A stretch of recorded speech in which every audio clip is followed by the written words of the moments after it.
ustedes mismos no duermen lo suficiente por propia voluntad, etcétera. De corto tiempo, de 3 días a 3 semanas, ahí cuando hay un problema un poquito más grande, ¿no? Qué sé yo, el pagar una deuda que está cerca a tener su fecha, etcétera, ¿no? Y a largo plazo, que son más de 3 semanas, estos sí ya son problemas crónicos, ¿no es cierto? Que pueden darse por una ansiedad crónica que tiene la persona, problemas permanentes, familiares, etcétera. Ahí tenemos lo que es la apnea del sueño, como un trastorno del sueño, el insomnio, la somnolencia diurna, es decir, duerme pero aparentemente no descansa lo suficiente y durante el día tiene mucho sueño. Y trastornos de la conducta del sueño REM, ¿no? Puede que sean muchas pesadillas, ensueños, etc. Lo que buscamos con las benzodiazepinas, uno, es lograr ansiolisis, es lograr en el paciente tranquilidad, disminución de la aprehensión del estado tensional, de la angustia sin afectar otras funciones del paciente, y la sedación además incluirá disminución de la capacidad de concentración, de atención y en ocasiones ataxia. Bueno, aquí un poquito recalcar de que el sueño está, se puede decir que está funcionalmente situado en todo lo que es el sistema reticular activador ascendente, ¿no? Que este sistema reticular activador ascendente está en sus, es el centro de la vigilia en sí, no centro del sueño, sino de la vigilia. En cambio, la ansiedad como tal es un trastorno que se ubica a nivel de lo que es el sistema límbico. Bien. Las benzodiazepinas como ansiolíticos son una de las principales drogas que se utiliza o fármacos que se utiliza. También se puede utilizar antidepresivos, generalmente a dosis relativamente altas, a las que se emplean en la depresión. En cambio, las benzodiazepinas como ansiolíticos es a las dosis más bajas que se puedan administrar, ¿no? Las dosis más baja es ansiolítico. Pero los antidepresivos, al contrario, más bien necesitas dosis altas, como antidepresivos tricíclicos o como la amitriptilina, la nortriptilina, o inhibidores selectivos de la recaptación de serotonina como el sertralina, paroxetina y la trazodona también.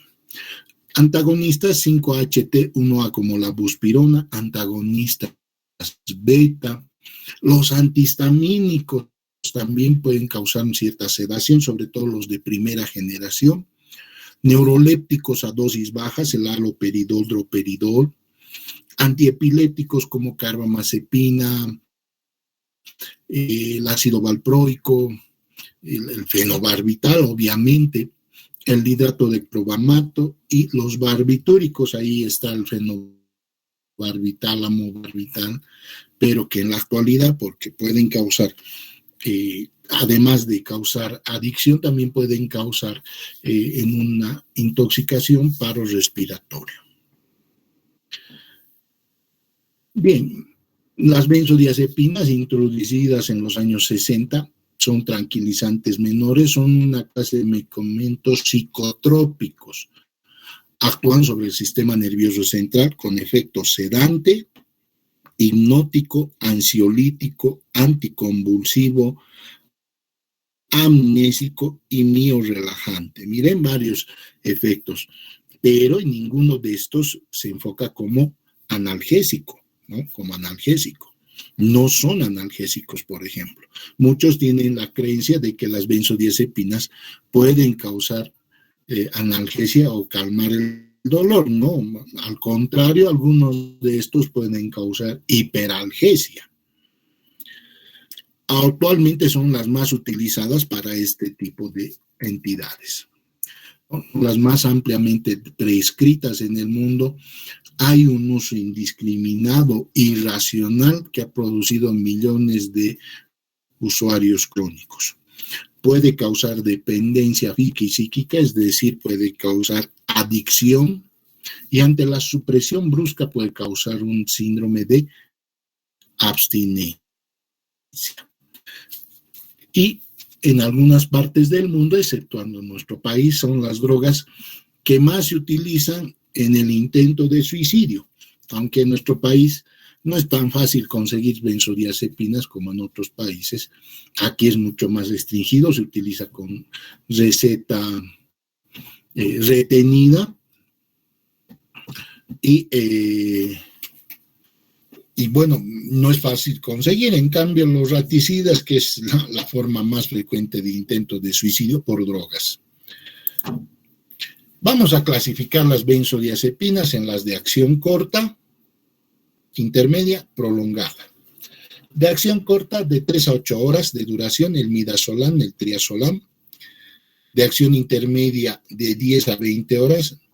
De acción corta, el que hay en nuestro medio es el midazolam, y si ustedes se recuerdan, el midazolam es un inductor de la anestesia, ¿no? Si recuerdan lo que es anestésicos generales. La acción intermedia que hay en nuestro medio, el alprazolam, el lorazepam y el ketazolam, que esos son los que hay en nuestro medio. No he visto bromazepam, flunitrazepam, lormetazepam, nitrazepam, oxazepam. Y de acción prolongada, que puede durar de 1 a 3 días, el clobazam, el clonazepam, hay en nuestro medio el diazepam, ¿no? Que son los que hay más en nuestro medio. Creo que el medazepam también ha llegado. Bien. El mecanismo de acción de las benzodiazepinas son agentes GABA, es decir, agonistas GABA. ¿Qué significa? Miren, las benzodiazepinas tienen un sitio de unión específico para benzodiazepinas, ¿no? También algunas que no son benzodiazepinas, que tienen efecto hipnótico sedante, por ejemplo, que vamos a ver más adelante. Y al unirse, esto promueven y facilitan la unión del neurotransmisor GABA, ¿no? Neurotransmisor. De hecho, todo este es el complejo receptor GABAérgico. Entonces, la unión de estas benzodiazepinas al receptor GABA, al interactuar con el receptor GABA, va a generar un cambio de permeabilidad, permitiendo la apertura de los canales de cloro. El cloro, por consiguiente, ingresa y provoca una hiperpolarización de la célula. No va a haber un potencial postsináptico excitatorio, va a ser un potencial postsináptico inhibitorio, ¿no? Produce una hiperpolarización. Pero como ustedes pueden ver, los barbitúricos, por ejemplo, tienen otro dominio donde puedan actuar. Las benzodiazepinas, también los anestésicos generales como el propofol, el alotano, e incluso el alcohol. Por aquí tiene un receptor específico para estimular a lo que viene a ser el GABA. ¿Cuáles van a ser los efectos de las benzodiazepinas? Provocan ansiolisis, ¿no? Por inhibición selectiva de lo que viene a ser el sistema límbico, sedación e inducción al sueño, ese es el efecto hipnótico, una inhibición del sistema reticular activador ascendente, la ansiolisis a dosis bajas, a dosis medias sedación, y a inducción del sueño, que es la hipnosis, es dosis un poco más alta. Pueden causar una amnesia anterograda, sobre todo se ha observado esto con el lorazepam, lo cual no significa anestesia. Reducen el tono muscular, son los mejores relajantes musculares, porque su relajación es a nivel central, tanto a nivel del área motora como a nivel de la médula espinal. Y también efecto anticonvulsivante, como hemos visto la anterior semana. Las grandes variaciones que se dan es en cuanto a potencia, hasta 20 veces, pero ¿a qué nos referimos a potencia? A la cuantitativa, es decir, no es que haya una benzodiazepina mejor ansiolítica que otra, o mejor sedante o mejor hipnótica que la otra, ¿no? Más o menos tienen un perfil farmacológico similar, pero si en la potencia no nos podemos dar a 0,5 miligramos, otro tendremos que dar a 10 miligramos. Ahí es la diferencia de potencia. Hay también cierta especificidad en sus acciones, como el alprazolam es un antidepresivo, el clonazepam más anticonvulsivante, no sabemos el por qué exactamente tiene mejor efecto. La inmediatez de respuesta es una de sus principales ventajas frente a otros ansiolíticos como buspirona o antidepresivos. Clínicamente importante las diferencias farmacológicas, ¿no? De acción corta, media y larga, el tiempo, ¿no? Por eso es que para la inducción enzima o inducción de la anestesia se utilizan los de acción corta, pese que en el texto indica que se utiliza el midazolam, se puede usar el lorazepam y el diazepam. Claro, pero el diazepam, miren cuánto tiempo dura, ¿no? Eso será si requerimos que el paciente se mantenga en un coma. Ahí puedo utilizar el diazepam porque después de una cirugía, de una craneotomía y drenaje de un hematoma subdural, es posible que necesitemos que el paciente todavía siga en coma farmacológico. Entonces, en ese caso, utilizaré las de acción prolongada. Pero si es una de acción corta para la mayoría de las cirugías, entonces si les hacen una pregunta, les dicen cuál es el inductor de la anestesia benzodiazepínico, ustedes tendrán que decir el midazolam. Tienen buena absorción por vía oral, alcanzando su concentración máxima en 1 a 2 horas. Se administran también por vía intramuscular endovenoso, como el diazepam. Para las epilepsias, el midazolam en la anestesia y pseudoanalgesia. La vía intramuscular induce absorción errática y lenta, pero también sirve. Hay una fuerte unión a proteínas plasmáticas sin repercusión clínica, salvo insuficiencia renal o quemados. Las diferencias más dependen de su liposolubilidad, muchas se acumulan en el tejido graso, todas se metabolizan en el hígado por glucuronoconjugación y se excretan por la vía renal.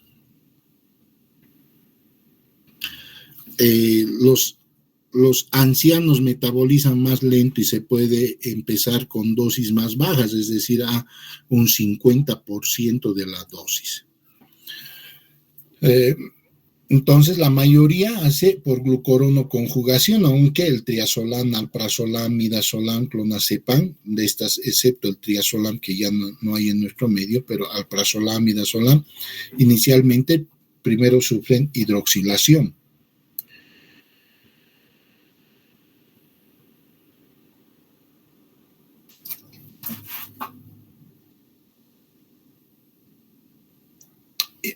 Bien. Miren, aquí algunos parámetros farmacocinéticos, el midazolam, triazolam, un tiempo máximo de acción, a las midazolam a los 0,3 horas, estamos hablando más o menos de 20 minutos, el triazolam 1 hora, subida media de 1,3 a 3,1 horas, 96% de unión a proteínas, volumen de distribución unos 50 litros kilogramo, liposolubilidad relativa de 1,54. De acción intermedia, las que más nos interesan son el alprazolam, vida media de 6 a 20 horas, 70% de unión a proteínas. El lorazepam, miren, de tiempo máximo de 1 a 6 horas, vida media de 9 a 22, unión a proteínas 85% y una liposolubilidad de 0,48. Y el diazepam, aquí vamos a hacer referencia al diazepam porque es el que principalmente se toma en cuenta de estos fármacos, o el punto de parámetro para el resto de las benzodiazepinas. Tiempo máximo, 1 hora y 10 minutos, vida media de 20 a 100 horas, unión a proteínas 96 a 98%, y miren, liposolubilidad de 1.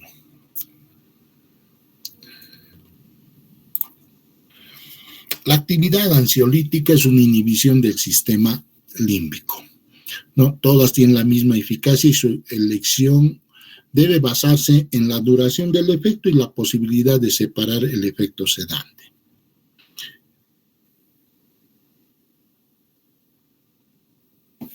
La inmediatez de respuesta es su principal ventaja frente a otros ansiolíticos. Por ejemplo, con el lorazepam, con el clonazepam, incluso hay que pedirle al paciente que durante la noche, si es que lo va a tomar como hipnótico, a dosis relativamente más alta que ansiolítico, lo haga en la cama, ¿no? Que tome su píldora, su vasito de agua, ponga en su mesita de noche y que se acueste. Algunos pacientes no hacen caso y después sufren de amnesia anterógrada, están caminando ahí por su casa, van de la cocina al baño, como si estuvieran perdidos en su propia casa. No está demostrado que el tratamiento con benzodiazepinas a largo plazo sea de utilidad en enfermedades psiquiátricas como esquizofrenia, trastorno esquizoide, trastorno bipolar y la depresión.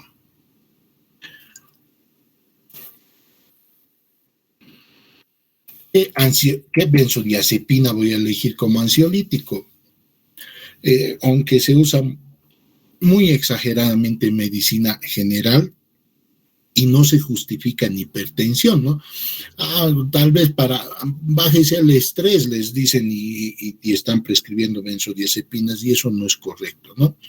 Tanto en hipertensión, cardiopatía isquémica, o sea, al menos que identifiquemos un componente muy ansioso. Ya, si hay mucha ansiedad, sí, pues como ansiolítico se le da, pero no como preveyendo o prevenir en caso de hipertensión, cardiopatía isquémica, etc. Las de acción corto-media se tiende a utilizar más porque son menos peligrosas de sedación y acumulación, pero la administración es de 2 a 3 veces al día para mantener la ansiolisis. Las de acción prolongada, la característica es que nos da una sola dosis al día, pero tarda entre 6 a 10 días en lograr un nivel estable.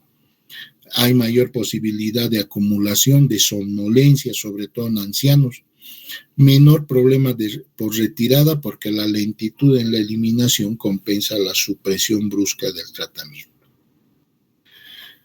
En casos de síntomas agudos de abstinencia al alcohol, también se utiliza estas benzodiazepinas, ¿no? La abstinencia al alcohol que tiene excitación excesiva, convulsiones. El más usado es el diazepam a 10 miligramos endovenoso, seguido de 5 miligramos cada 5 minutos hasta que calme. Después se le da por vía oral. Para el insomnio, ¿no? El insomnio, la dificultad para conciliar el sueño, más de 30 minutos, disminución en su duración, menos de 5 a 6 horas, que tienen numerosos despertares nocturnos, más de 3, o un despertar precoz en la madrugada con dificultad para volver a dormir. Hay tipos primarios de insomnio, secundarios también. El secundario es, por decirles, está con dolor de muela. Obvio, no va a poder dormir por el dolor de muela, no, ese es el secundario. El transitorio, no más de 3 días, está vinculado a un cambio de horario o dormir en un ambiente extraño. La de corta duración, de 4 días a 3 semanas, vinculado a una situación grave, enfermedad, fallecimiento de un familiar. Y el crónico, de 3 meses a años, vinculado a enfermedades psiquiátricas, trastornos emocionales, dependencia, psicofármacos, alcohol, afecciones médicas como diabetes, fibromialgia, hipotiroidismo, hipertiroidismo, ¿no? El hipotiroidismo más bien causa sueño. Y De hecho, cuando identificamos un paciente con insomnio, hay que hablar sobre higiene del sueño. Para eso hay horarios regulares, ¿no? Planificar o tratar de que el paciente planifique su horario de conciliación del sueño. Se dice que fisiológicamente la mejor respuesta de descanso es dormir antes de las 12, ¿no? Ya estar dormido antes de las 12 de la medianoche. Disminuir siestas, ejercicio diurno, no nocturno y exposición a la luz solar, ¿no? Es bueno exponerse a la luz solar para tener una mejor conciliación del sueño. Evitar estimulantes como la cafeína, el alcohol y tabaco al acercarse la noche, al menos que consuma elevada cantidad de alcohol después de estar durmiendo, ¿no? Establecer una buena práctica del sueño, es decir, evitar preocupaciones, temperatura ambiente en la habitación, el tipo de cama. Muchos de los trastornos del sueño se pueden prevenir solo sabiendo cómo está su cama, ¿no? Y teóricamente un colchón de resorte, de esponja, tiene una vida media regular, ¿no? de unos 3 a 5 años. Es decir, después de los 5 años, al menos que sea uno de esos costosos, que puede llegar a 7, incluso 10 años, pero después esos colchones ya empiezan a tener depresiones o abultamientos que pueden alterar los trastornos del sueño, o empeorar un trastorno del sueño o iniciar un trastorno del sueño. También tratar cualquier patología responsable de insomnio como el sueño. Entre los hipnóticos utilizamos las benzodiazepinas y otros como la soplicón, el solpidem y el saleplom, que producen un mantenimiento del sueño, estos de 2 a 6 horas, ¿no? Una inducción al sueño de 1 a 3, el saleplom. La antidepresiva, la trazodona, pero el que más utilizamos en la actualidad son justamente las benzodiazepinas y estos otros como la soplicón, el solpidem. Otros, el hidrato cloral, meprobamato, antihistamínicos, a veces es mejor iniciar con antihistamínicos H1. Ustedes ya han visto los de primera generación causan sedación y somnolencia, entonces sí, a veces esto es mejor porque este no causa adicción, no tiene efectos neurológicos directos. También los neurolépticos a dosis bajas, barbitúricos, pero mucho más adictivos, y la valeriana, que es natural, pero a muchas personas que tienen mucha ansiedad no les hace efecto, pero sí a la gran mayoría. Las benzodiazepinas, como hipnóticos, inhiben el sistema reticular activador ascendente. Al inhibir producen una disminución del periodo de latencia. ¿Cuál es el periodo de latencia? Es la etapa en que uno se acuesta en la cama hasta dormirse, ¿no? Que normalmente puede durar 10 a 15 minutos máximo, ¿no? Algunos estudiantes al empezar la clase su periodo de latencia es de 1 minuto, ¿no? Cuando están en clases. Después, una vez que empieza a dormir, empieza el sueño no REM o de no movimientos oculares rápidos. Las benzodiazepinas provocan un aumento de este sueño no REM. Normalmente es de 45 a 60 minutos este sueño. Puede prolongar más tiempo las benzodiazepinas y disminuyen el tiempo del sueño REM o MOR, ¿no? Donde se dan los ensueños. Me he soñado con aprobar fármaco, me he soñado que el Stronger era campeón. Entonces, esos sueños se pierden con estos fármacos, ¿no? Inhibición de los ensueños. Y evidentemente también inhibición de las pesadillas. Lo interesante es que cuando suprimes la administración de estos fármacos, sí empiezan con pesadillas, ¿no? Empiezan a tener pesadillas los pacientes. Entonces, la elección dependiendo de si el paciente tarda en dormirse o tiene un despertar precoz. En la mayoría de los casos, su vida media es superior a la del periodo del sueño. Posibilidad de sedación innecesaria al despertar. Entonces, lo que más se recomienda es los de acción rápida, ¿no? Los que tienen efecto más rápido. La soplicón, el solpidem y saleplom no están relacionados estructuralmente con las benzodiazepinas, pero actúan sobre sus receptores. y sus efectos pueden ser revertidos también con el mismo fármaco para revertir una intoxicación con benzodiazepinas, como es el flumazenil. Tienen una eficacia hipnótica similar a las benzodiazepinas, no tienen el efecto relajante muscular o anticonvulsivante, provocan menos tolerancia y dependencia, pero provocan, y potencian efectos depresores centrales de otros agentes como el alcohol. En general no se recomiendan pautas que superen las 4 a 6 semanas de tratamiento con hipnóticos. Si es transitorio, utilizar un hipnótico con acción media en un máximo de 3 días, como el Saleplon, el Solpidem, para conciliar el sueño, benzodiazepinas para despertar prematuro. De corta duración, ¿no? Buena higiene del sueño, más un hipnótico con acción media, un máximo de 3 semanas. Y de larga duración o crónico, evaluación médico-psiquiátrica, si tiene patología subyacente, como antidepresivos, antipsicóticos, antiparkinsonianos, enfermedad cardiovascular neoplásica, hay que aumentar un hipnótico con acción corta. Si no tiene patología el paciente, mejorar higiene del sueño, terapia psicológica más un hipnótico de acción media por un periodo de 3 a 4 meses y remitir a la clínica del sueño si no mejora.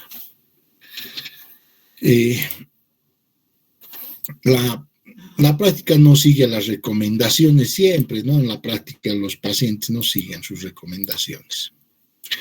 Reacciones adversas. Obviamente somnolencia, confusión, amnesia, incoordinación motora. Mucho cuidado en pacientes que conducen, ¿no? Movilidades o uso de maquinarias peligrosas, o si es un cirujano. Potencian efecto depresor de otras sustancias como el alcohol, antihistamínicos y otros sedantes.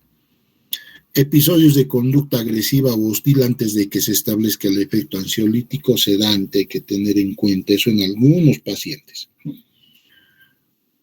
No está claro si el diazepam presenta capacidad teratogénica como forma de labio leporino, pero se debe evitar en el primer trimestre del embarazo. Después sí se utiliza, incluso se utiliza para la amenaza de parto prematuro, por ejemplo. Está contraindicado su uso como hipnótico en patologías como la apnea del sueño y el EPOC. ¿Por qué? Porque en la enfermedad pulmonar obstructiva crónica el paciente requiere de un mayor esfuerzo de la mecánica ventilatoria, es decir, mayor esfuerzo de los músculos respiratorios. Y estos relajan los músculos, puede llegar a producirse hasta un problema de paro respiratorio. Por vía endovenosa rápida causan hipotensión y depresión respiratoria, pero muy raro es la depresión respiratoria, no afecta de forma directa. También el alcohol aumenta su velocidad de absorción. En una sobredosis menos peligrosos que los otros ansiolíticos hipnóticos, solo sueño prolongado sin depresión respiratoria o cardiocirculatoria, ¿no? Es decir, no sirve para suicidarse, así de simple, ¿no? Lo único que provocan es un sueño prolongado. El suicidio es difícil, salvo mezclando con otro depresor como el alcohol o un opiáceo, y se revierte fácilmente, su antagonista es el flumazenil. Hay que hablar sobre la tolerancia y dependencia. La tolerancia, que significa que requiere más dosis para producir el mismo efecto. Está presente en todas las benzodiazepinas, el desarrollo es más lento para la capacidad ansiolítica que para la hipnótica. Al final pierden efectividad, como también en su acción anticonvulsivante. En la dependencia, cuando ya hay dependencia, se ve cuadro de ansiedad unido a temblor y confusión, síndrome de retirada, cuando se detiene su administración tras un periodo prolongado. 35% en pacientes tratados más de 4 semanas. Es más evidente con las benzodiazepinas de mayor potencia y menor duración, como el triazolam. La prescripción intermitente y con dosis bajas minimiza ambos fenómenos, ¿no? El Solpidem, la Soplicona y el Saleplon tienen menor capacidad adictiva que las benzodiazepinas. La retirada hay que hacerla gradualmente, ¿no? Aún con tratamiento de 3 semanas. Se ha tomado mucho tiempo la retirada y debe ser muy lenta, 1/8 de la dosis cada 2 semanas, buscando retirarla en 6 a 12 semanas más o menos. Pausar aún más si aparecen síntomas, es decir, si se puede sustituir la benzodiazepina de acción corta por otras de vida media mayor, como el diazepam, para reducir las variaciones plasmáticas. La retirada final puede ser complicada y en casos muy difíciles. Es necesario a veces utilizar antidepresivos como medicación concomitante. La combinación de benzodiazepina y valproato puede originar cuadros psicóticos, ojo. Tratamiento agudo de lo que viene a ser un ataque epiléptico suele ser el diazepam, para profilaxis el clonazepam. El clobazam es una medicación de segunda línea en la profilaxis de antiepilepsis. También de estos, las benzodiazepinas, las que más se utilizan para epilepsias de todo tipo, miren, diazepam es el más usado, después clonazepam, lorazepam.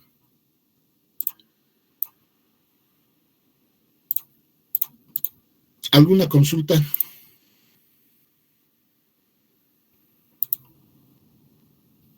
Sí, doctor, tenía yo una pregunta.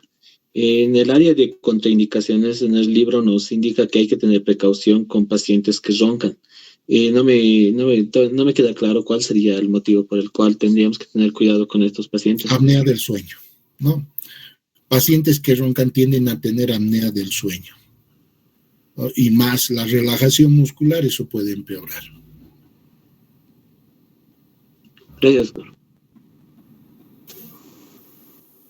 Doctor, buenas tardes. Yo tenía una